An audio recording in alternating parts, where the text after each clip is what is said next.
ॐ अज्ञानतिमिरन्धस्य ज्ञानाञ्जनशलाकया चक्षुरुन्मिलितं येन तस्मै श्रीगुरुवे नमः। श्रीचैतन्यमनोभीष्टं स्थापितं येन भूतले स्वयं रूपः कदा मह्यं ददाति स्वपदान्तिकम्। श्रीकृष्ण चैतन्य प्रभु नित्यानंद श्री अद्वैत गदाधर श्रीवासदि गौर भक्त वृंद। हरे कृष्ण कृष्ण कृष्ण हरे हरे, हरे राम राम राम हरे हरे। तो अक्षय तृतीया के इस शुभ अवसर पर आप सबको हमारी ओर से हार्दिक शुभकामनाएं और भगवान नारायण और लक्ष्मी देवी के चरणों में आपके लिए अनंत प्रार्थना और ये शुभकामना की जो जो संकल्प हम आप लोग आज से करेंगे उसको भगवान नारायण अनंत यश दे, शाश्वती दे और आप सबको उनके चरणों में आश्रय दे। हरे कृष्णा। तो आप सबका अक्षय तृतीया के गौरव और महिमा के विषय में जो 3 दिन की श्रृंखला चल रही है उसके दूसरे दिन में आज के अक्षय तृतीया के दिन आप सबका स्वागत है। तो कल हमने नारद मुनि, सुखदेव जी गोस्वामी महाराज और भगवान परशुराम और नर नारायण ऋषि इनके चरित्र का संक्षेप में वर्णन किया, क्योंकि आज भगवान परशुराम जयंती है। नर नारायण ऋषि जो भगवान के अवतार है उनका भी आज जन्मदिन है और विशेष रूप से आज माँ भागीरथी गंगा का पृथ्वी पर अवतरण हुआ है। माँ गंगा की कथा को आरंभ करने के पहले हम एक संक्षेप में छोटी सी कथा कर लेते हैं, क्योंकि आज के दिन भगवान हयग्रीव का भी जन्मदिन है, अवतरण दिन है। वैसे ही परशुराम जी भगवान, हयग्रीव भगवान, नर नारायण ऋषि, इनका अवतार तो आज ही के दिन हुआ है, लेकिन वो अलग अलग समय पे हुआ है, एक ही दिन में सबका अवतरण नहीं हुआ है। तो सत्ययुग में एक राक्षस था जिसका नाम था हयग्रीव। हय यानी गधा और ग्रीव यानी गला, कंठ। तो जिसका शीश और कंठ घोड़े का था और शरीर मानव का था, ऐसा ये राक्षस था सत्ययुग में। और उसने बहुत ही कठोर तपस्या की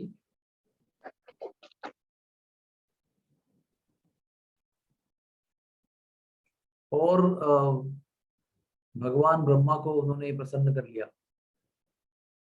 और ये वरदान मांगा कि जो मुझ जैसा होगा, यानी अर्थात जिसका शीश घोड़े का और शरीर मनुष्य का होगा, ऐसे ही व्यक्ति के हाथ से मेरी मृत्यु होनी चाहिए।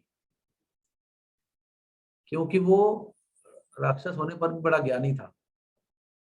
वो जानता था कि 84 लाख योनि जो ब्रह्मा जी ने निर्माण की है, उसमें ऐसी कोई योनि नहीं है जिससे मनुष्य का शरीर हो और घोड़े की गर्दन हो। तो उसको पता था कि ऐसा कोई है ही नहीं, तो मुझे कौन मार सकता है, तो मैं अमर हो जाऊंगा। इस तरह से उन्होंने ब्रह्मा को ट्रिक करने का प्रयास किया। यथावकाश जैसे हिरण्यकशिपु को मारने के लिए भगवान ने नरसिंह भगवान का अवतार लिया। वो भी 84 लाख योनि में कहीं भी उसका प्रवेश नहीं है या तो अस्तित्व नहीं है। वो एक अलग ही योनि या प्रजाति में भगवान ने अवतार लिया। उसी तरह से शीश वहां पर सिंह का था, यहाँ पर घोड़े का था और शरीर मानव का था। ऐसे भगवान हयग्रीव ने जन्म लिया और फिर भगवान हयग्रीव ने राक्षस हयग्रीव का वध किया। ये छोटी सी कहानी है। भगवान हयग्रीव ने विशेष रूप से हयग्रीव का वध करने के लिए ही ये अवतार लिया था। और कलयुग में ये जो हयग्रीव भगवान है, ये मध्वाचार्य के पश्चात एक बड़े सन्यासी हुए हैं, उनका नाम मुझे अभी तुरंत याद नहीं आ रहा है, वो उडुपी में है। वो हयग्रीव भगवान के भक्त थे और हयग्रीव भगवान प्रत्यक्ष रूप में प्रकट होकर उनके द्वारा लगाया हुआ भोग जो है वो ग्रहण करते थे। वो 120 साल तक जिए मध्वाचार्य के बाद में, 1480 से लेकर 1600 तक वो जिए। अभी उनका नाम थोड़ी देर में याद आएगा। उसके पश्चात आज के दिन माँ गंगा देवी पृथ्वी पर अवतरित हुई थी। उसकी कथा इस प्रकार से है कि भगवान ने जब भी निर्णय लिया कि हम गंगा जी को, जमुना जी को, वृंदावन को पृथ्वी पर भेजेंगे, तो जब जमुना जी निकल रही थी तो गंगा जी भी उसके साथ में निकली और दोनों ने एक साथ में प्रवेश किया हमारे ब्रह्मांड में, जहां पर वामन देव के अंगूठे के द्वारा ब्रह्मांड को छेद हुआ था। उसी से गंगा जी और जमुना जी ने इस ब्रह्मांड में प्रवेश किया और उसके बाद वो पहले ब्रह्मा लोक में चली गई दोनों, और फिर ब्रह्मा लोक से नीचे उतरते हुए जनलोक, तपलोक, भूवर लोक, भूलोक और स्वर्ग लोक, यहाँ पार करते हुए भूलोक तक जब पहुंची, तब तक तो वो मनुष्य के दृष्टि के लिए अदृश्य थी। यहाँ तक कि हिमालय की जितनी भी पहाड़े हैं ऊपर सबसे, वहां से ही निकलते हुए भी अदृश्य थी। लेकिन जब गोमुख के पास वो गंगा जी आई तो मनुष्य की दृष्टि के लिए वो दृश्य हो गई। She became visible, with that point she was invisible.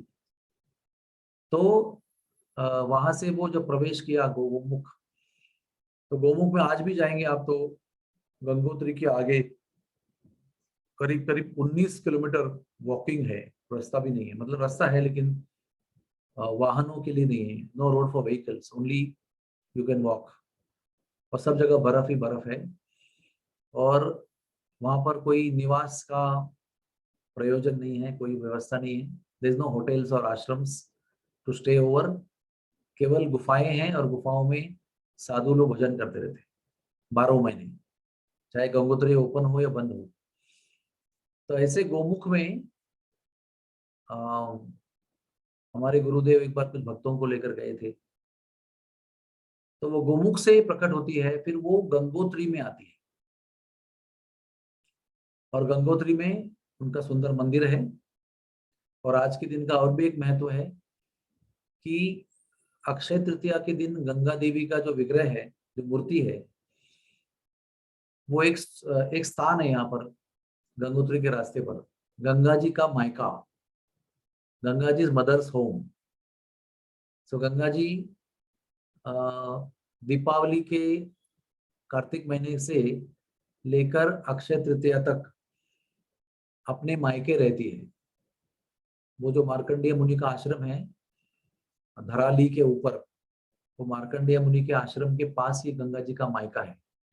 और वहां से 2 दिन के पहले, यानी आज के 2 दिन पहले, गंगा जी बड़ी ही भव्य जुलूस में निकलती है और धीरे धीरे आगे बढ़ते बढ़ते हुए 2 रात को मुक्काम करते हुए आज के दिन अभी इस समय गंगोत्री में गंगा देवी का विग्रह है अपने मंदिर में आज प्रवेश कर चुका है। तो आज ही के दिन गंगोत्री के मंदिर के पट खुलते हैं, उसको कपाट कहते हैं, कपाट खुल जाते हैं और दर्शन दर्शन के लिए ये मंदिर खुल जाता है।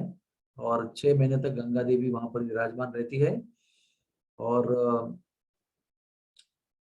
ये जो विग्रह है, ये बहुत ही सुंदर विग्रह है, चतुर्भुज गंगा देवी वहां पर विराजमान है। तो आज के दिन वहां पर जो हमारी भारतीय आर्मी है, तो भारतीय आर्मी की ओर से, गवर्नमेंट की ओर से जितने भी लोग वहां पहुंचेंगे वो सब लोगों को आज के लिए, आज के दिन प्रसाद निःशुल्क वितरित किया जाता है। Everybody gets free prasad from Indian army. Indian army very happily cooks for all the pilgrims today. और आज के दिन वहां पर बहुत भयंकर भीड़ होती है क्योंकि गंगा देवी बड़ी ही सुंदर जुलूस के साथ बड़े ही धूमधाम से अपने मंदिर में प्रवेश करती है और उनकी प्रथम पूजा आज के दिन संपन्न होती है। ये हुआ गंगा जी के दिव्य अवतरण की कथा। एक है डिवाइन अपीयरेंस और एक है लौकिक यानी वर्ल्डली अपीयरेंस। उसकी कथा ऐसी है कि सूर्य वंश में एक सगर राजा थे और सगर राजा को 60,000 पुत्र थे। वो 60,000 पुत्र पिता के बल के कारण बड़े बलदंड थे, बलशाली थे, उद्दंड भी थे। और वो जाकर एक ऋषि का खेल खेल में अपराध कर देते हैं और खेल खेल में अपराध करने के बाद ऋषि का ध्यान भंग होता है। ऋषि बहुत परेशान हो जाते हैं और ध्यान भंग होते ही उनको शाप देकर भस्म कर देते हैं। तो एक ही साथ सगर राजा के 60,000 पुत्र जो है वहां पर राख बन जाते हैं, दे बिकम ऐश। तो सगर राजा बहुत प्रयास करते हैं। उनको कहा जाता है, संतों के द्वारा उनको ये गाइडेंस मिलता है कि अगर इनके उद्धार के लिए कोई रास्ता नहीं है, अगर गंगा जी को दिव्य लोक से पृथ्वी पर लाया जाए और इनके राख के ऊपर से बहा जाए तो ये लोग, उनका उद्धार हो सकता है, ये लोग वापस अपने दिव्य गति को प्राप्त कर सकते हैं। तो सगर राजा ने गंगा जी को प्रसन्न करने के लिए तपस्या की। सगर राजा अयशस्वी हुए, he failed, he could not succeed। तो उनके पुत्र दिलीप राजा, ये भी बड़े महान गो भक्त थे। इनकी बरसाने में भी सुंदर कथा आती है। इन्होंने भी तपस्या की, जीवन भर तपस्या की। आप सोच सकते हैं कि पितरों का उद्धार करना कितना महत्वपूर्ण होता है। इसलिए हर एक व्यक्ति को अपने पितरों के लिए श्राद्ध अर्पण करना चाहिए। तो पूरा जीवन दिलीप का तपस्या में गया, यश प्राप्त नहीं हुआ, गंगा जी प्रसन्न नहीं हुई। फिर दिलीप का पुत्र अंशुमान, वो भी प्रकट हो गया और उन्होंने भी तपस्या की, उनको भी यश प्राप्त नहीं हुआ। फिर उनके पुत्र जो है भागीरथ, उन्होंने तपस्या की। ऐसा कहते हैं कि भागीरथ जो था, भगीरथ, वो राजा बड़े ही तपस्वी थे। उन्होंने इतनी तीव्र तपस्या की कि आज भी तपस्या जब भयंकर होती है तो अ, भगीरथ तपस्या ऐसे उसकी तुलना हो जाती है। और किसी ने अगर बहुत प्रयत्न किया तो कहते हैं भगीरथ प्रयत्न किया। इतनी उनकी तपस्या में बल था कि भगीरथ की कठोर तपस्या से गंगा देवी प्रसन्न हो गई और गंगा देवी प्रकट होकर भगीरथ को कहती है, हे राजा, मैं तुम्हारी तपस्या से बड़ी प्रसन्न हूँ और तुम्हारे पुरखों का उद्धार करने के लिए मैं पृथ्वी पर आने को तैयार हूँ। लेकिन मेरे पास एक समस्या है। वो समस्या है कि मुझ में इतना वेग है, इतनी गति है कि अगर मैं पूरे वेग के साथ, ओरिजिनल स्पीड के साथ अगर मैं पृथ्वी पर आऊं तो पृथ्वी ही गेंद की तरह बह जा सकती है। तो अगर कोई मेरी गति को रोकने वाला आपको मिलता है ताकि मेरे गति को वो कम कर सके, स्पीड ब्रेकिंग हो सकता है, तो ही मैं तुम्हारे कार्य को सिद्ध कर सकती हूँ, तुम्हारे कार्य को, इष्ट को पूरा कर सकती हूँ। तो फिर भगरथ ने पूछा कि आप बताइए कौन से ऐसे व्यक्ति हैं इस ब्रह्मांड में जो आपके गति को, आपके वेग को धारण कर सकते हैं। तो उन्होंने शंकर जी का नाम बताया, महादेव, महादेव भगवान शंकर। तो कहते हैं वही ऐसे एक देवता है महादेव जो मेरी गति को रोक सकते हैं। तो फिर क्या हुआ, भगीरथ जी अभी स्टेप 1 उन्होंने गंगा जी को प्रसन्न कर दिया। अभी स्टेप 2 वो शंकर महादेव को प्रसन्न करने की तपस्या में बैठ गए। फिर घनघोर तपस्या की और कैलाश पर शंकर भगवान को प्रसन्न किया। शंकर भगवान प्रकट हो गए। उन्होंने कहा कि आपकी क्या इच्छा है। तो उन्होंने कहा कि मैंने गंगा जी को प्रसन्न कर लिया है और वो चाहती है कि आप उनका वेग, आप उनके धारा को धारण करें और फिर सीमित गति से पृथ्वी पर उनको प्रवाहित करें। तो फिर गंगा जी को अपनी गति पर बड़ा ही वेग था, बड़ा ही गर्व था। उसी उसी गर्व से उन्होंने ये बात कही थी। तो शंकर जी ने एक कार्य में दो कार्य सिद्ध किए। गंगा जी जैसे अवतरित हुई, शंकर जी ने अपनी जटा फैलाई और अपनी जटा में उन्होंने गंगा जी को ऐसे धारण कर लिया कि पूरा ही ट्रैप कर दिया। गंगा जी सोचती थी कि मैं तो थोड़ी कम गति से जाऊंगी इनकी जटा के माध्यम से, लेकिन शंकर जी ने अपने योग बल से, तपोबल से अपनी जटाओं में इतनी भयंकर वेगशालिनी गंगा जी को पूरा ही कैद कर लिया। फिर भगीरथ ने पुनः शंकर जी को प्रार्थना किया कि हे भगवान, आपने तो गंगा जी को धारण ही कर लिया पूरा, अभी आप उनको प्रवाहित भी कीजिए। तो भगीरथ की विनती को देखकर फिर शंकर जी ने अपनी जटाओं में से गंगा जी को प्रकट किया, इसलिए उनका नाम पड़ा गंगाधर। हमारे उत्तरकाशी में, यहाँ पर मैं जहाँ रहता हूँ, वहां पर जो शंकर जी है उनका नाम है गंगाधर महादेव। बहुत सुंदर मंदिर है, तो इसलिए उनका नाम गंगाधर पड़ा। और फिर ओरिजिनल गति से कई कई गुना कम गति के द्वारा गंगा जी को प्रवाहित किया गया। तो एक गंगा जी को प्रवाहित करने के लिए कितनी तपस्या की गई? पहले गंगा जी के लिए की गई, फिर शिव जी के लिए की गई, फिर दोबारा शिव जी के लिए की गई कि अभी गंगा जी को छोड़ो आप। तब गंगा जी को छोड़ने के लिए तीसरी तपस्या हो गई। और गंगा जी फिर भी अपने, वैसे भी हमको लगता है गति कम है, लेकिन वो गति भी बहुत भयंकर गति, ऐसे बह रही थी, बस केवल पृथ्वी नहीं बही जा रही थी, बस पृथ्वी पर बह रहे थे। और फिर गोमुख के यहाँ प्रकट हुई वो, और वो आज का दिन है जिस दिन वो गोमुख में प्रकट हुई। उसके बाद गंगोत्री में आई और गंगोत्री से नीचे प्रवाहित हो रही है। और एक स्थान है जिसका नाम है जहांगला। इस जहांगला के स्थान पर जानु मुनि तप कर रहे थे, और उनका कमंडल रखा हुआ था, उनकी कुटी थी। तो ये गंगा देवी वेगशालिनी अपनी गति से उन्होंने क्या किया, जानु मुनि के आश्रम को ही भाग के ले गई। जानु मुनि बैठकर तपस्या कर रहे, ध्यान में आंख बंद करके, उनका कमंडल बह गया, उनकी झोपड़ी बह गई। तो जानु मुनि का ध्यान भंग हो गया, उन्होंने आंखें खोली, देखा तो अरे इतनी वेग लेकर गंगा जी आ रही है, इतनी उद्दंडता से। तो फिर उन्होंने क्या किया, अपने तपोबल से गंगा देवी को पी लिया।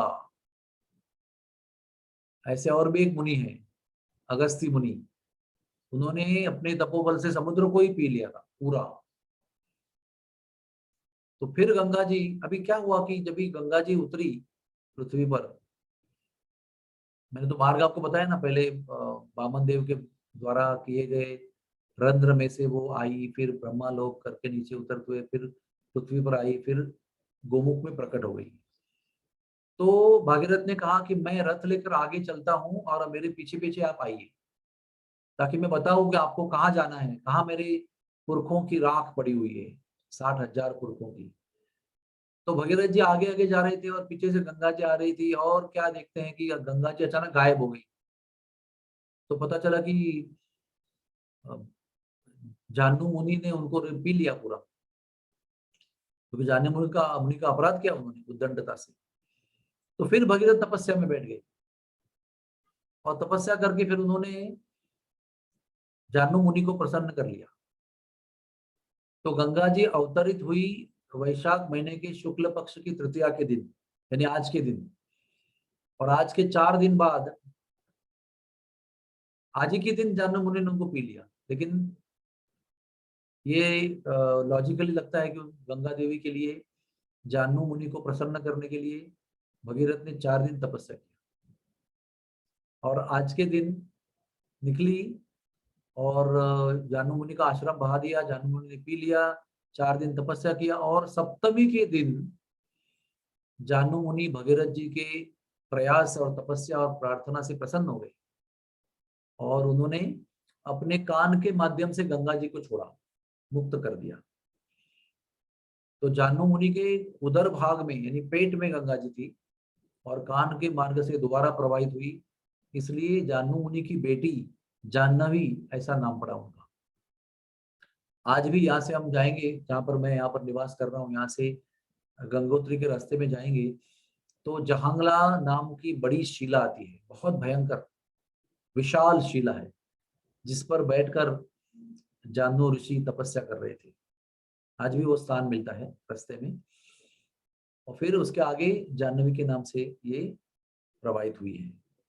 और उसके आगे जाकर फिर भगीरथ उनको अपने रथ में बैठकर उनके पीछे पीछे लेकर जाते हैं। और जहां पर ऋषि का अपराध किया था सगर राजा के 60,000 पुत्रों ने, वहां पर उनकी राख पड़ी हुई थी, वहां पर गंगा जी प्रवाहित होती है और 60,000 पुरुषों का उद्धार होता है। और इस प्रकार से भगीरथ जी की कृपा से गंगा जी फिर प्रवाहित होती है। जब गंगा जी का प्रवाहित होने का आदेश गंगा जी को मिला भगवान विष्णु के द्वारा, वैसे तो गंगा जी का उगम जो है वो भगवान विष्णु के दाहिने चरण कमल के अंगूठे से होता है, from the big toe of Lord Vishnu's right foot.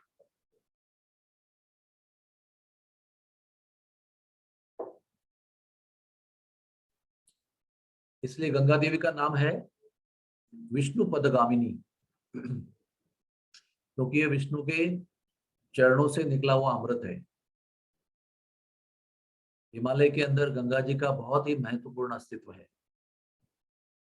और गंगा देवी ने, वैसे उनको आदेश मिला था जाने के, तब उन्होंने मना कर दिया कि हम नहीं जाएंगे, क्योंकि भौतिक दुनिया में सब लोग पापी रहते हैं।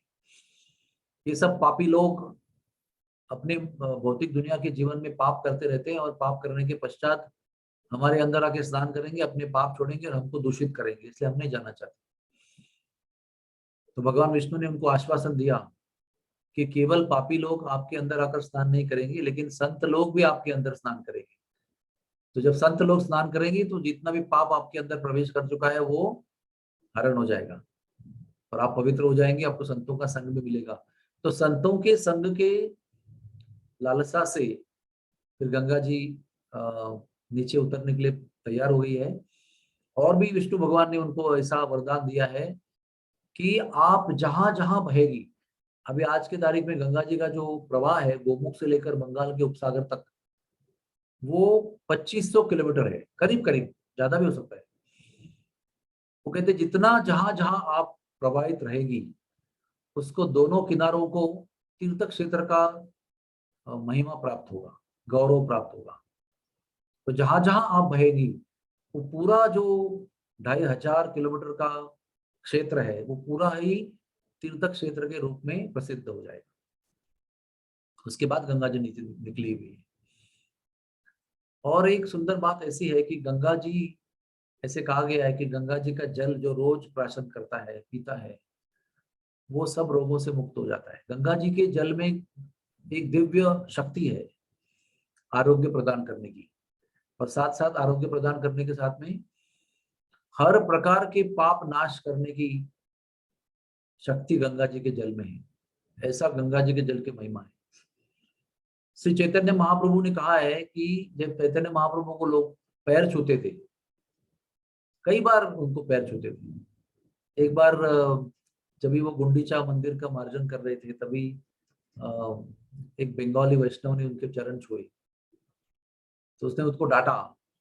फिर उसने चरण पर जल डाला और चरण से निकला हुआ जल उसने पिया, 3 बार किया। तो हृदय से चैतन्य महाप्रभु उसकी भावना से बड़े प्रसन्न हो गए थे, लेकिन अंदर से, बाहर से उन्होंने अपना दुख और क्रोध दिखाया, नापसंदगी दिखाई।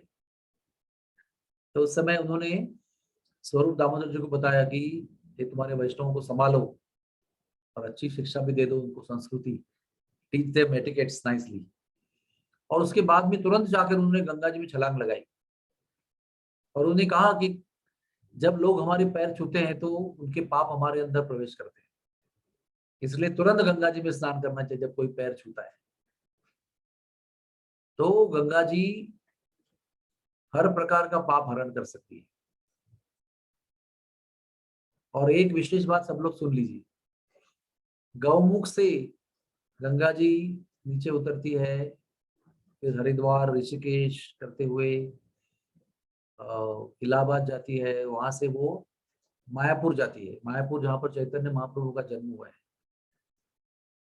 वहां तक, मायापुर के पहुंचने तक जितना भी क्षेत्र है गंगा जी के प्रवाह का, वहां पर गंगा जी का स्नान कहीं भी आप करेंगे तो पाप का नाशन हो जाएगा, पाप नाश हो जाएगा।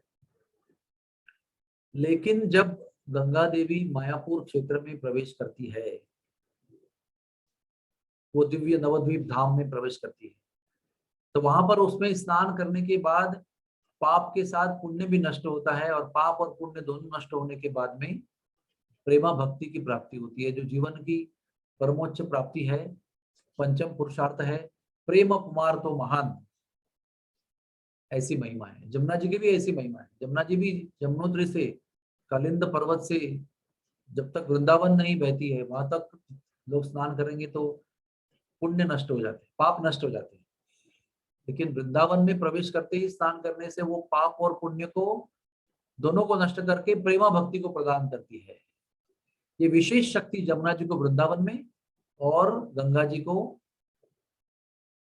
को नवद्वीप धाम में प्राप्त होती है। तो पहले जमुना जी के पास में श्री कृष्ण का अवतरण हुआ, तो श्री कृष्ण ने जिस प्रकार से गंगा जी को अंग संग दिया, तो गंगा जी ने जमुना जी को अंग संग दिया, तो गंगा जी ने अपनी छोटी बहन जमुना जी को विनती की कि भगवान से आप प्रार्थना करो कि मुझे भी कुछ संग दे और वृंदावन में निवास दे, वृंदावन में आश्रय मुझे भी होने की इच्छा है। तो उस समय भगवान ने माँ गंगा को गोवर्धन में मानसी गंगा के रूप में आश्रय दिया है। एक विशाल सरोवर के रूप में गंगा जी वृंदावन में निवास करती है, जिसका नाम है मानसी गंगा, जो भगवान ने अपने मन से प्रकट करके गोवर्धन के बीच में गंगा जी को स्थान दिया विशाल। और फिर मानसी गंगा में भगवान ने नौका विहार की लीलाओं को संपन्न किया है। एक एक ब्रह्मा जी की रात तक, यानी 432 कोटि साल तक एक एक रात में भगवान ने गोपियों के साथ में नौका विहार किया है मानसी गंगा में। तो ऐसे गंगा जी का जो मेन प्रवाह है उसमें गंगा जी के कई ब्रांचेस है, अलकनंदा, मंदाकिनी और बहुत सारी ब्रांचेस हैं, लेकिन मेन जो गंगा है वो सब मिलकर जो गंगा बनती है उसको भागीरथी गंगा कहते हैं। आज भी गंगोत्री में हम जाएंगे तो वहां पर वो शिला है जहां पर बैठकर भगीरथ महाराज ने तपस्या की थी, उसको भागीरथी शिला कहते हैं। वो बिल्कुल गंगा जी के मंदिर के बगल में ही, और भगीरथ के प्रयत्न से, तपस्या से ही हम सबको गंगा जी का संग आज भी पृथ्वी पर प्राप्त हो रहा है। तो गंगा जी का वर्णन जितना भी करे उतना कम है। गंगा जी के वंदन में 100 श्लोक बने हुए हैं गंगा शतक के रूप में। केशव काश्मीरी नाम के पंडित ने स्वयं स्फूर्त तरीके से 100 श्लोक धड़ाधड़ कंपोज किए थे, रचे थे। तो चैतन्य महाप्रभु ने भी उसमें से कुछ दोष निकालकर केशव काश्मीरी का गर्व हरण किया था। तो वो गंगा जी का जो गौरव है वो हिमालय की एक बड़ी शान है, बड़ी महिमा है कि गंगा जी का वास्तव यहाँ पर है। अभी इस समय गंगा जी बहुत ही वेग से बह रही है और ऊपर से वर्षा भी हो रही है, और गंगोत्री के जो ग्लेशियर है वो पिघलकर अभी गंगा जी का जल प्रवाह जो है वो विस्तारित हो रहा है। तो आइए हम गंगा जी को हृदय से हाथ जोड़कर प्रणाम करते हैं। सब लोग अपने हाथ जोड़िए और गंगा जी को प्रणाम कीजिए, क्योंकि गंगा जी का महिमा ऐसा है कि गंगा जी का जल अगर किसी को मृत्यु के समय अपने मुख में प्राप्त होता है वो सीधे गोलोक को धाम पहुंच जाता है। इसलिए हमारे घरों में तांबे के पात्र में हमेशा गंगा जल मंदिर के जगह पर रखा करते थे हम लोग, और किसी की मृत्यु होने का समय आता था तो उसको तोड़कर उसके मुंह में गंगा जल दिया करते थे। गंगा जल कभी भी दूषित नहीं होता है, गंगा जी की एक महिमा है। गंगा जी के अंदर दोष मिल जाते हैं लेकिन गंगा जी कभी दूषित नहीं होती। गंगा जी में मिले हुए दोष शुद्ध हो जाते हैं, पवित्र हो जाते हैं, लेकिन गंगा जी कभी दोषों को मिलने के बाद में अपवित्र नहीं होती। ये दिव्य अनुभूति है, this is the divine understanding. तो हम गंगा जी को प्रणाम करते हैं और गंगा जी से प्रार्थना करते हैं कि वो हमें अपना आश्रय हमेशा दे। यहाँ तक भी कहा है कि जो लोग, अभी मैं गंगा जी के पास बैठा हूँ, आप लोग गंगा जी से दूर बैठे हुए हैं, लेकिन गंगा जी का स्मरण भी गंगा जी में स्नान करने जैसा है। गंगा जी का स्मरण, गंगा जी का स्पर्श, गंगा जी के नाम का उच्चारण, गंगा जी का प्रार्थना, ये सब गंगा जी का स्नान करने के बराबर। आपको मैं एक रहस्य की बात बताता हूँ। रोज अगर आप स्नान करते हैं तो कोई मग्गा डालकर बाल्टी से पानी उठाते ना, तो उस समय आप गंगा गंगा उच्चारण कीजिए और जल अपने शरीर पर डालिए। तो केवल श्रद्धा मात्र स्नान करते समय गंगा जी का नाम उच्चारण करने से गंगा जी आपके कमंडल में प्रकट होती है और अपने स्नान का भाग्य आपको प्रदान करती है। मैं साल भर जहां पर भी रहता हूँ, जहां पर भी यात्रा करता हूँ, स्नान करता हूँ, तो हर रोज गंगा, यमुना, सरस्वती, नर्मदा, सिंधु, कावेरी, गोदावरी, इन सब का नाम लेता हूँ, लेकिन सबसे पहले गंगा जी का नाम लेता हूँ। इस तरह से परम पावनी, परम पापनाशिनी, विष्णु पदगामिनी श्री गंगा जी को हम अनंत बार उनके अवतरण दिवस पर प्रणाम करते हैं। उसके बाद में आज के दिन, आज के पवित्र अक्षय तृतीया के दिन अन्नपूर्णा देवी का भी जन्मदिन है। ये अन्नपूर्णा देवी जो है वो भवानी देवी, पार्वती देवी का एक स्वरूप है, भगवान की बहिरंगा शक्ति का स्वरूप है। और वो नाम सुनकर आप समझ गए होंगे, पूरे विश्व को धन धान्य से, अन्न से भर देती है। यहाँ तक कि उसके पति जो है वो शंकर भगवान, वो भी उससे अन्न की भिक्षा मांगते हैं। ऐसी भी लीला है। तो सबको भरण पोषण करने वाली अन्नपूर्णा देवी, ये विश्व की माता है, जगन माता है, राधा रानी का स्वरूप है। राधा रानी भगवान की अंतरंगा शक्ति है। इस अंतरंगा शक्ति का बहिरंगा स्वरूप जो है वो अ, पार्वती देवी है। उसका एक स्वरूप अन्नपूर्णा देवी है। तो अन्नपूर्णा देवी के हम सब ऋणी हैं, क्योंकि उनकी कृपा से सबको अन्न धान्य भरण पोषण प्राप्त होता है। तो आइए अन्नपूर्णा देवी को भी हम सब प्रणाम करते हैं। ये अन्नपूर्णा माते, हम पर सदैव प्रसन्न रहना और कभी भी किसी व्यक्ति को धन धान्य की, भरण पोषण की कमी न होने देना। अरे सर्वे सुखिनः भवन्तु। उसके पश्चात कुछ छोटी छोटी बातें हैं, वो आपको पहले बता देते हैं, और लंबी लंबी कथा वाली बातें बाद में बता देते हैं। आज के दिन ब्रह्मा जी ने अपना क्रिएशन शुरू किया था, ये मैंने आपको कल बताया था। फिर आपको पता है, एक होता है सफेद तिल और एक होता है काला तिल। और सफेद तिल और काला तिल में अंतर होता है। काला तिल जो है वो यज्ञ में उसका प्रयोग होता है। यज्ञ में हम जब आहुति अर्पण करते हैं, स्वाहा करके कुछ सामग्री अग्नि में अर्पण करते हैं, उसमें एक प्रमुख अंग है काला तिल। ये काला तिल जो है ये आज के दिन प्रकट हुआ था। और इसके प्रकट होने की भी कहानी बड़ी अद्भुत है। वो कहानी ऐसी है कि वराह देव पृथ्वी को बचाने के लिए आए थे। पृथ्वी को हिरण्याक्ष ने लात मारकर गर्भ उदक सागर में ढकेल दिया था, और वो गर्भ उदक सागर के तले जाकर गिर पड़ी थी कीचड़ में। तो पृथ्वी माता फिर गाय का रूप धारण करके भाग भाग के आई थी, और भगवान ने उसके उत्तर के लिए, उसके बचाने के लिए, त्राही त्राही माम करने के लिए, बचाने के लिए वराह देव का रूप धारण किया था। और आप जानते हैं, क्योंकि कीचड़ के अंदर, गंदगी के अंदर, जल के अंदर केवल वराह ही प्रवेश कर सकता है, इसलिए उन्होंने वराह का रूप धारण किया। तो वराह रूप के धारण करके जब पानी में प्रवेश करके उन्होंने अपने जो दो सिंह हैं जो मुख के सामने से निकलते हैं, उसको क्यूमुलाई कहते हैं इंग्लिश में, ऐसे ही निकलते हैं दो, उस पर पृथ्वी को धारण किया उन्होंने। और पृथ्वी को धारण करके उन्होंने जल के बाहर लाया, और जल के बाहर लाकर उन्होंने अपनी कक्षा में स्थित किया उसको। Lord Varahadev established the earth back in her original position of her orbit, जहां पर वो दोबारा अपना भ्रमण शुरू कर सके। जब जब तक वो क्रिया नहीं हुई तब तक तो आप जानते हैं वराहदेव जल में प्रवेश किए थे, तो जल से बड़े भीग गए थे। तो आप जानते हैं ना, कोई जानवर जब भी जल में प्रवेश करता है, बाहर आता है तो क्या करता है, ऐसे ऐसे हिला के उस जल को फेंकने का प्रयास करता है। हम लोग उसको टर्किश टॉवल लेकर पोंछ देते हैं, लेकिन वो उनके पास टॉवल की व्यवस्था नहीं है, तो ना वो उसको पोंछ भी सकते हैं, तो अपने शरीर को हिलाते हैं, चाहे कुत्ता हो, चाहे कौवा हो, चाहे सुअर हो, बिल्ली हो, अपने शरीर को छिड़कते हैं।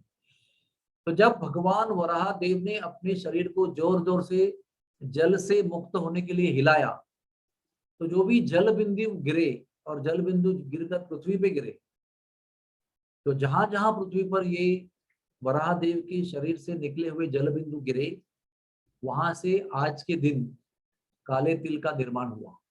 और आज भी काले तिल का निर्माण का श्रेय जो है वो भगवान वराह देव के शरीर से निकले हुए जल से है। जब भगवान वराह देव ने अपना शरीर को हिलाया, तो न केवल जल उड़ा, लेकिन कुछ उनके बाल भी उसमें से निकले और वो भी उड़े, और जहां वो पृथ्वी पर जाकर बैठ गए, वहां पर कुश नाम का दिव्य घास का निर्माण हुआ। और ये कुश नाम का जो घास है वो भी यज्ञ में काम आता है, उसके बिना यज्ञ नहीं होता है, बिना कुश के यज्ञ संपन्न नहीं होता है। कुशाग्रास बहुत ही पवित्र है, और उसके हाथ में भी एक ऐसे सुंदर अंगूठी बनाते हैं यज्ञ करने के पहले। यज्ञ करने वाले पुरोहित और यज्ञ करने वाले यजमान दोनों को ये पवित्र बनाकर पहनाकर फिर यज्ञ का आरंभ होता है। फिर यज्ञ होने के बाद में वो पवित्र जो है, वो कच्चा जो कुशा होता है वो हरे रंग का होता है, जब वो सूख जाता है तो सख्त और पीले रंग का बन जाता है। तो इस प्रकार से कुश और काला तिल, इन दोनों का भी जन्म आज ही के दिन हुआ है। फिर उसके बाद में बाकी सब लंबी लंबी कथा। एक छोटी सी कथा ये है कि हमारे वृंदावन के एक ठाकुर हैं बड़े मशहूर, जिसको वृंदावन के राजा कहते हैं। इसका नाम है भगवान बांके बिहारी, जिनको वृंदावन में प्रेम से बिहारी जी कहते हैं, बांके बिहारी लाल। सो बांके बिहारी जी के चरण जो है वो साल भर वस्त्रों से ढके रहते हैं,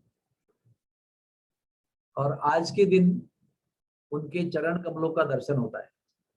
केवल एक दिन साल में उनके चरण कमल का दर्शन बांके बिहारी जी आज देते हैं, और वो दर्शन करने के लिए लाखों की संख्या में उस छोटे से मंदिर में लोग आते हैं। बहुत भयंकर भीड़ होती है। सवेरे से दर्शन आरंभ होता है, रात को 11:30-12 बजे तक दर्शन चलता है। और जो शरीर से स्वस्थ है, या जवान है, स्फूर्त है, शक्तिशाली है, वही व्यक्ति आज के दिन बांके बिहारी के चरणों के दर्शन करने के लिए मंदिर पहुंच सकता है, और दर्शन करके बाहर जीवित निकल सकता है। ऐसी ये भयंकर सर्कस होती है आज के दिन। एक बार हमने दर्शन किया है, अभी तो उस भीड़ में जाने की हिम्मत नहीं थी। तो आज के दिन बांके बिहारी जी अपना चरण दर्शन देते हैं। अभी आगे बहुत सारी कहानियां हैं। आज ही के दिन द्रौपदी को श्री कृष्ण भगवान ने हस्तिनापुर में वस्त्र हरण होने से बचाया। बहुत बड़ी लंबी कहानी है, लेकिन आप जानते हैं कि द्यूत क्रीड़ा में, जुए के खेल में, एक के बाद दुर्योधन से युधिष्ठिर महाराज सब कुछ हार जाते हैं। सब कुछ हार जाने के बाद में पराभूत हुए युधिष्ठिर महाराज अपनी पत्नी को दांव पे लगाते हैं, और वो दांव भी हार जाते हैं। तब दुर्योधन दुशासन को कहता है कि जाओ, अभी वो सौंदर्य गामिनी, सौंदर्य सौंदर्य सौंदर्य से भरी हुई जो द्रौपदी है वो हमारी पत्नी हो गई है, वो हमारी दासी हो गई है, पत्नी नहीं है। उसे महल में रहने का कोई अधिकार नहीं है। उसको निर्वस्त्र करके यहाँ पर सभा में लेके आओ और हमारे जंगा में बिठाओ। तो बड़ी दुख भरी घटना है, बड़ी हृदय द्रावक घटना है।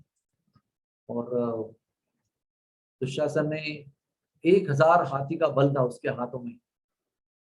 पूरे बल के साथ में द्रौपदी का बलपूर्वक वस्त्र हरण करने का प्रयास किया।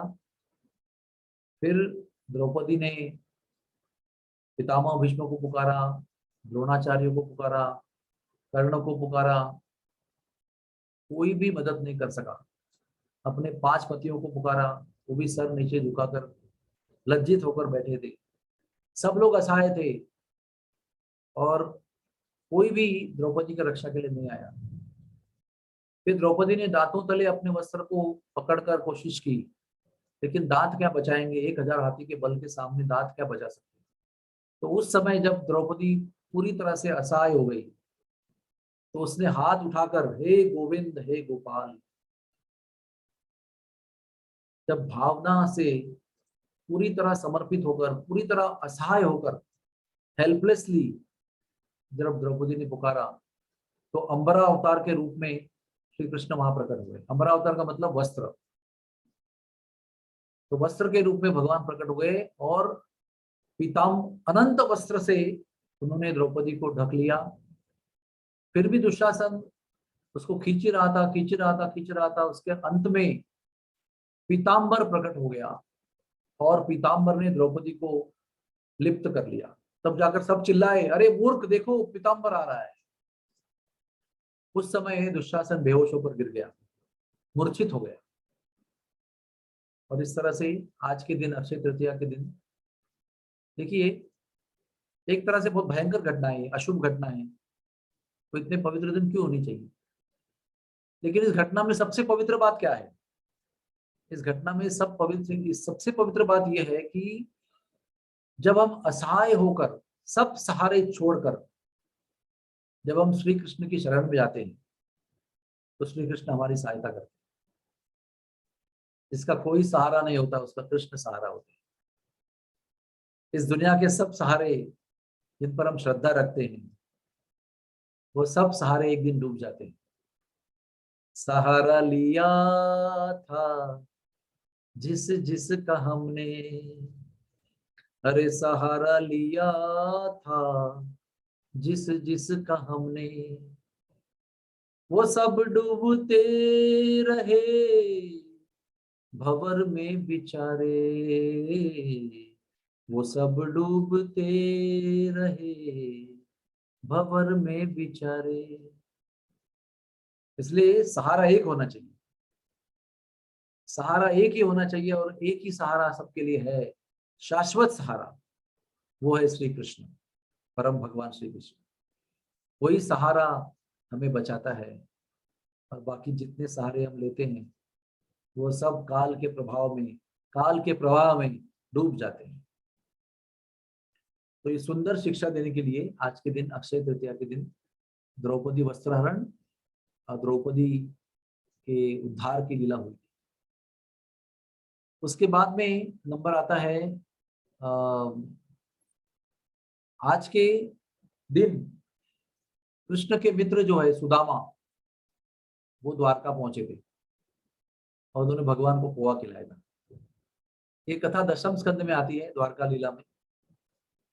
सुदामा भगवान के बाल्यकाल के मित्र थे, और भगवान के पाठशाला में पढ़ते थे। मतलब जो सांदीपनि मुनि का गुरुकुल था, वो जब भगवान ने कंस का वध किया, वसुदेव देवकी को फ्री कराया, और उसके बाद में भगवान को माँ देवकी ने सांदीपनि मुनि के उज्जैन के, हाँ, उज्जैन के अवंती क्षेत्र में गुरुकुल भेजा। तो वहां पर सुदामा और भगवान कृष्ण, बलराम जी साथ में पढ़ते थे। तो वो भगवान के बाल साथी थे, साथ में पढ़ाई की थी उन्होंने। तो लेकिन वो इतने गरीब थे, इतने प्रामाणिक ब्राह्मण थे कि उन्होंने कभी ऐसा सोचा नहीं कि मेरे को जो कुछ मेहनत करनी चाहिए या तो नौकरी करनी चाहिए, कुछ काम करना चाहिए। तो एक अयाचक ब्राह्मण थे। अयाचक ब्राह्मण मतलब होते कोई भिक्षा नहीं मांगते हो। और उसकी और एक नाम भी है अयाचक प्रवृत्ति को, और एक नाम है अजगर प्रवृत्ति। अजगर क्या करता है, कभी जाके किसी की शिकार नहीं करता है, अपनी जगह पड़ा रहता है, मुंह खोल के पड़ा बैठा रहता है, जब मुंह में आता है उसको खा लेता है, जो अपने आप उसके मुंह में आता है तो खा लेता है। उस तरह से अपने आप भगवान की इच्छा से कुछ मिलेगा तो वो खा लेते हैं, ऐसे प्रवृत्ति के सुदामा थे। तो एक दिन वो कई दिन तक भोजन नहीं किया उन्होंने, क्योंकि था ही नहीं कुछ अन्न घर पे। उसकी पत्नी सुशीला भी थी घर में, बड़ी पतिव्रता थी वो। तो कहा कि अरे आप कांप रहे हो भूख से, hypoglycaemia is making you shake, you are trembling. आपका मित्र जो है वो द्वारकाधीश है, राजा है, वो जाओ उसके पास, वो आपको कुछ ना कुछ दे देगा। तो सुदामा को ये जो प्रस्ताव अच्छा नहीं लगा कि मेरे बचपन के दोस्त के पास मुझे कुछ मांगने के लिए जाना चाहिए, ऐसा उनको अच्छा नहीं लगा। लेकिन पत्नी ने बड़ा आग्रह किया कि आप जाओ, तो उसने सोचा कि मैं भिक्षा के लिए नहीं जाऊंगा, लेकिन मेरे परम मित्र का दर्शन करने के लिए। तो जब किसी को मिलने जाते हैं तो कुछ लेके जाना चाहिए, ये भी ध्यान रखना, कभी भी कहीं भी किसी के पास जाते हैं तो कुछ ना कुछ उपहार यानी भेंट वस्तु लेके जाना चाहिए। तो अभी क्या लेके जाएं, तो घर पे कुछ था ही नहीं, कुछ बना के ले जाए, लड्डू बना के ले जाए, कुछ साहित्य ही नहीं, तो लड्डू कैसे बने। तो सुशीला देवी ने पड़ोस से कुछ पोहे मंगवा के लाए उधार में, और उसको एक पोटली में बांधकर डंडे को बांध दिया, और डंडा और पोटली अपने पति सुदामा के हाथ में दिया, कहना कि ये कृष्ण को भेंट देना। तो कृष्ण की याद करते हुए, कृष्ण की बचपन की स्मृति को जागर करते हुए चलते चलते चलते, एक गांव है वहां पर, पोरबंदर, गुजरात में। वहां से कुछ आज आज की तारीख में एक 200 किलोमीटर होगा, 200 किलोमीटर्स। चल के ये द्वारका जाते हैं, और द्वारका में जब पहुंचते हैं द्वारका के गेट पर, तो द्वारपाल पूछते हैं कौन हो तुम। तो कहते मैं कृष्ण का मित्र हूँ, जाओ उनको खबर दो कि उनका मित्र आया है। तो उसको देखकर वो हंसते हैं, क्योंकि वो इतने फटीचर थे, सब धोती फटी हुई थी उनकी, वस्त्र जो थे ऊपर के थे ही नहीं, इतनी कृष्ण अवस्था थी, इतने दुबले पतले थे, मानो एक भिखारी लग रहे थे वो। इतने कृष और गरीब दुर्बल व्यक्ति, निर्धन व्यक्ति, ये कहने का हिम्मत कर रहा है कि मैं कृष्ण का मित्र हूं, तो लेकर हंस पड़े वो। लेकिन फिर भी कृष्ण भगवान की द्वारका में एक जनरल इंस्ट्रक्शन था सबके लिए, स्टैंडिंग इंस्ट्रक्शन, कि कभी भी किसी ब्राह्मण को आपको रोकना नहीं है मेरे से मिलने के लिए, उनको आपको मुझे मिलवाना है। तो खबर गई दरबार में कि कोई सुदामा नाम का ब्राह्मण आया है, वो आपको मिलना चाहता है। तो भगवान उस समय सिंहासन पर बैठे थे, आज के दिन, अक्षय तृतीया के दिन। और सिंहासन पर बैठे हुए जैसे ही सुना उन्होंने, तो सिंहासन छोड़कर भागे।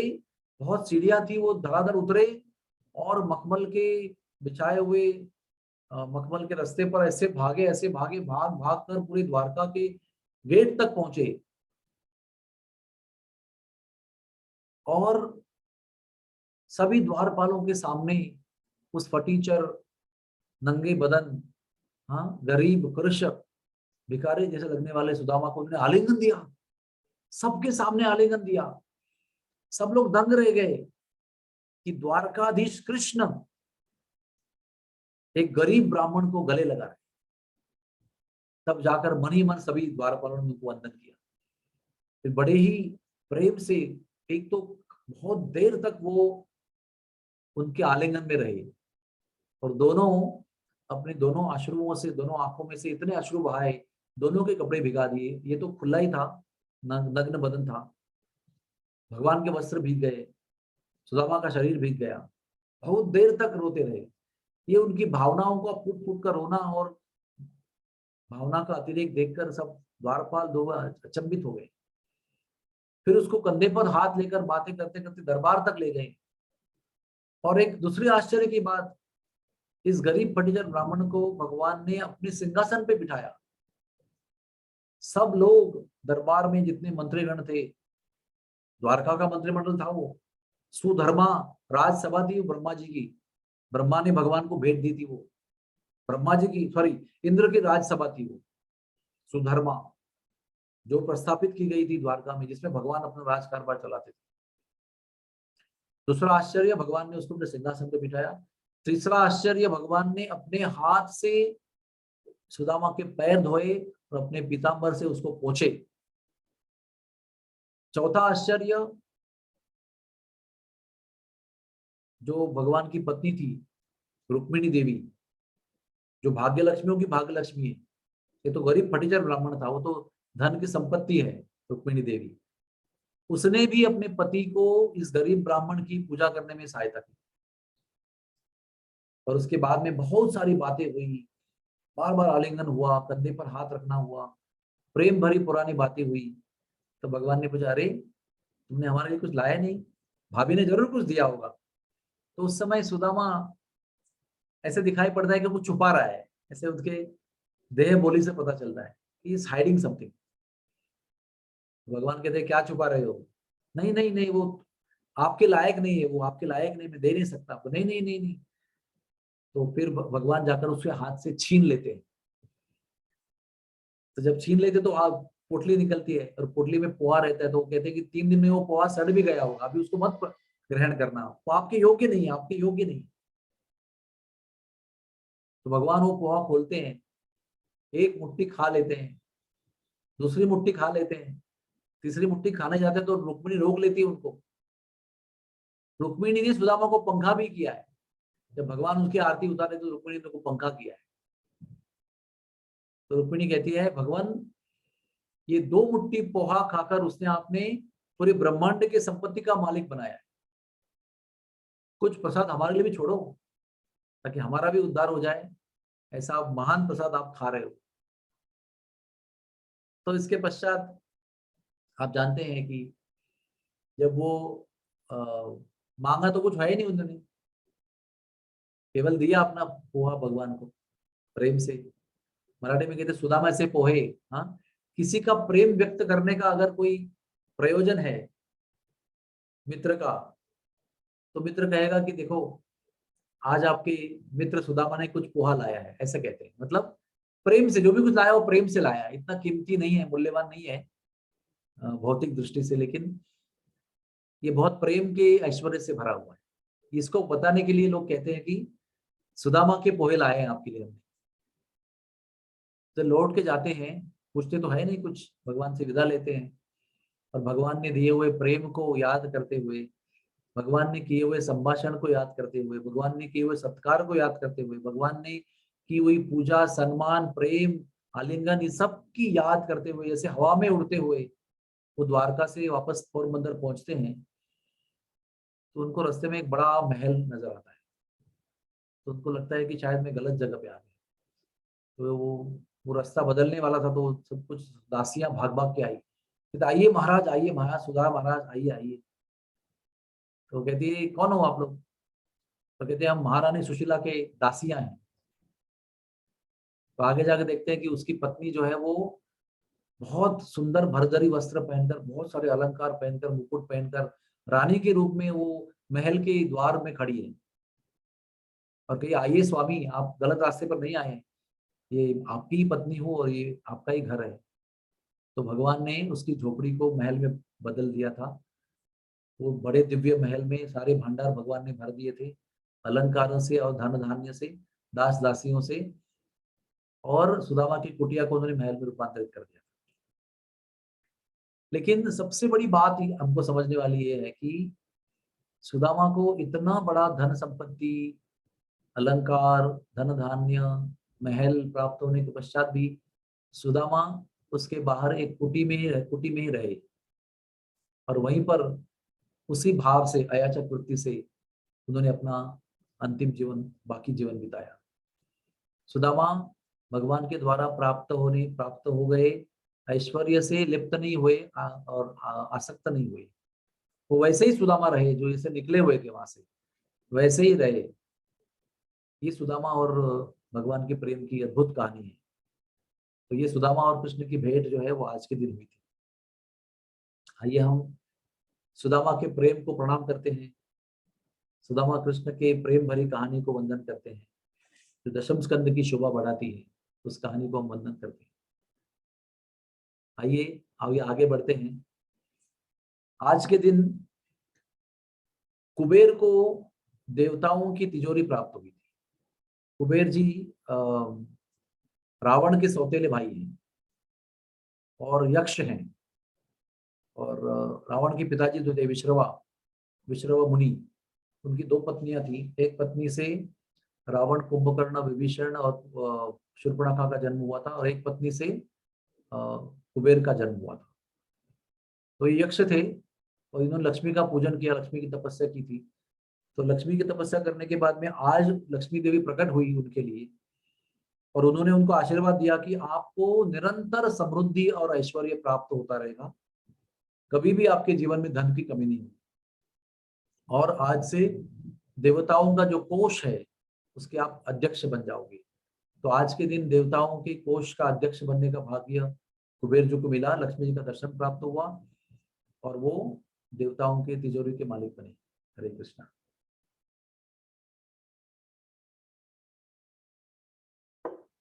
समय समाप्त हो रहा है, कोशिश करेंगे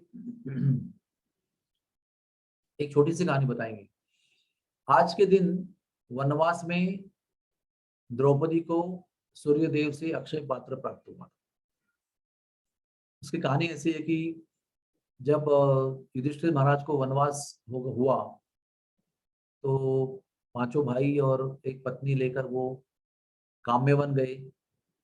काम्यवन ये उनका पहला पड़ाव था।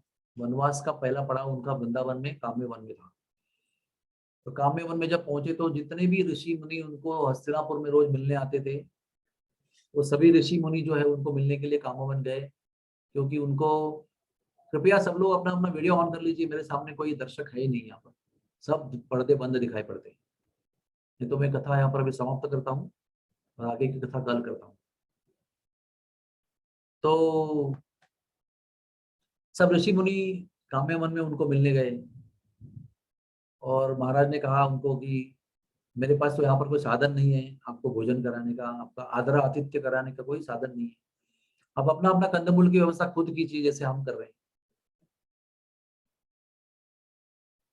लेकिन शांडिल्य मुनि के पास रोते रोते महाराज युधिष्ठिर आए। उन्होंने कहा मैं बड़ा दुखी हूं, मैं आप लोगों की सेवा नहीं कर सकता।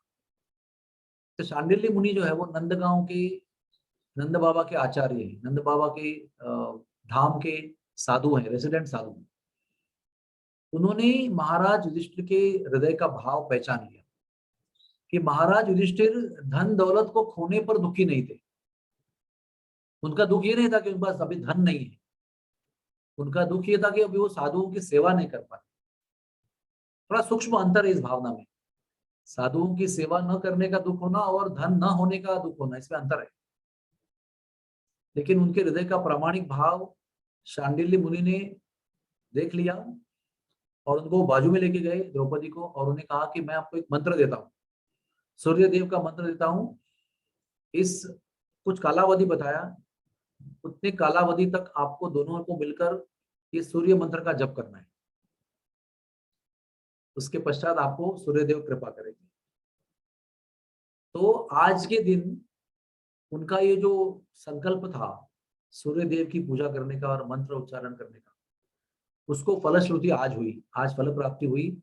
आज के दिन सूर्य भगवान विवस्वान ने उनको दर्शन दिया और उनको अक्षय पात्र दिया और कहा इस अक्षय पात्र में जो भी भोजन आप बनाकर डालोगी, ऐसा नहीं कि वो रेडीमेड भोजन देगा आपको, आपको भोजन बनाना है, जो भी आप बनाएंगे और वो बनाकर इसमें डालेंगे तो वो आप जितना लोगों को देना चाहे उतना उसमें से विस्तार होते जाएगा और जितना लोगों को देना है उतना लोगों को आप देंगे और आखिर में आप उसमें से ग्रहण करेंगे तो फिर आज के एक बार बनाया हुआ भोजन जो है वो समाप्त हो जाएगा। ये उसका वास्तविक स्वरूप है। लोग समझते हैं कि अक्षय पात्र का मतलब वो खाली रखती थी और रेडीमेड फूड वहां पर पैदा होता था, ऐसा नहीं था। तो इस कहानी का जो तात्पर्य ये है कि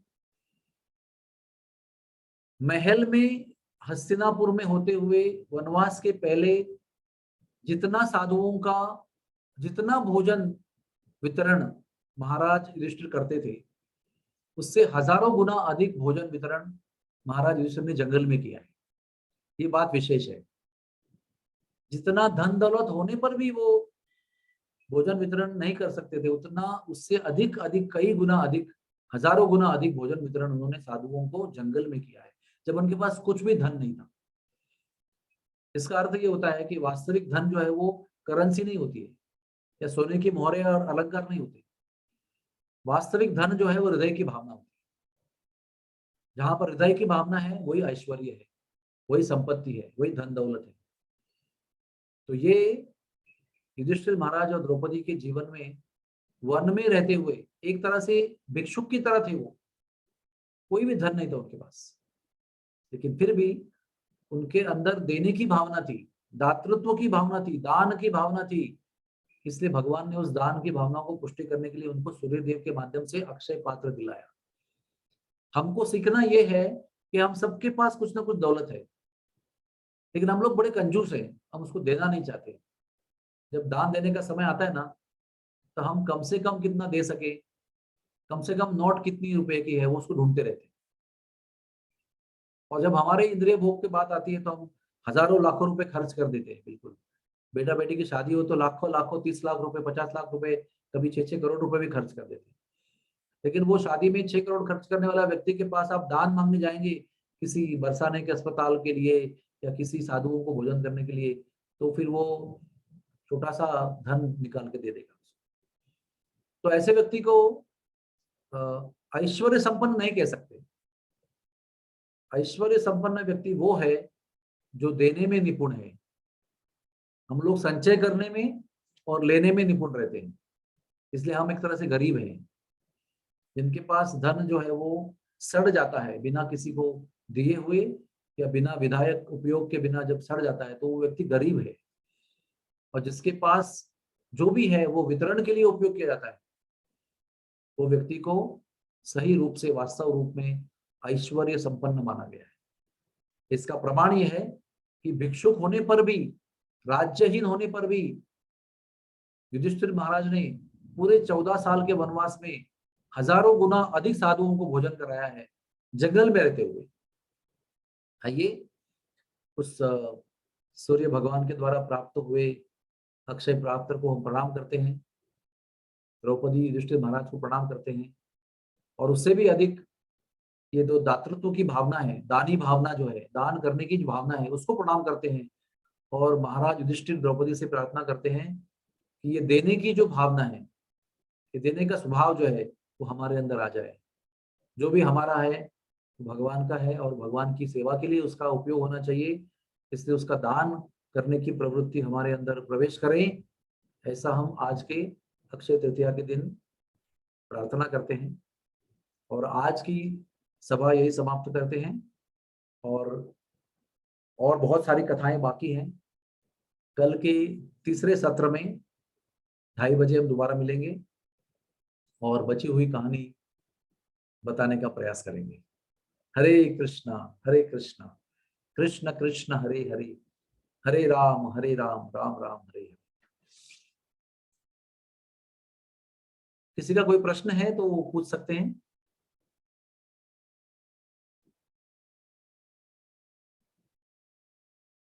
जो लोग भक्ति वेदांत में ड्यूटी पर है, अगर उनको जाना है तो जा सकते हैं, उनको बैठ सकते हैं वो बैठ सकते हैं, और किसी को प्रश्न है वो तो पूछ सकते हैं। आज के प्रवचन पर आधारित प्रश्न आप पूछ सकते हैं। Yes, anybody? ओके, बहुत बहुत धन्यवाद। थैंक